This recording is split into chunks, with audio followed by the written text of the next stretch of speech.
107 फक्त शेअरिंग झालंय मैत्रिणींनो. Thank you for that. सगळ्यांनी मिळून खूप प्रयत्न केला शेअरिंगचा, बट झालं नाहीये टार्गेट आपलं कम्प्लीट. त्यासाठी थँक्यू गाईज, तुम्ही तेवढा प्रयत्न तरी केलात ॲटलिस्ट. पण खरंच मला असं वाटतं यार की तुम्ही शेअरिंगचं टार्गेट कम्प्लीट केलं पाहिजे होतं. फास्ट बुक करा, या बॅग सोडू नका. ठीक आहे. 200 प्लस शिपिंगला ग्रॅब करायचे. 200. मुलं एकदम खुश होऊन जातील.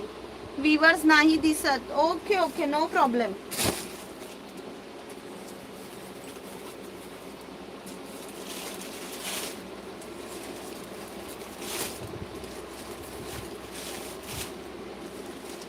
हे बघा, या पण बॅग्स येणार आहेत. ठीक आहे, या पण बॅग्स आहेत. याची पण क्वालिटी बेस्ट आहे. सिम्बा ब्रँडच्या बॅग्स आहेत. या ब्रँड बघून घ्या, सिम्बा. हे बघा, दिसतोय इथे सिम्बा ब्रँडच्या बॅग्स आहेत.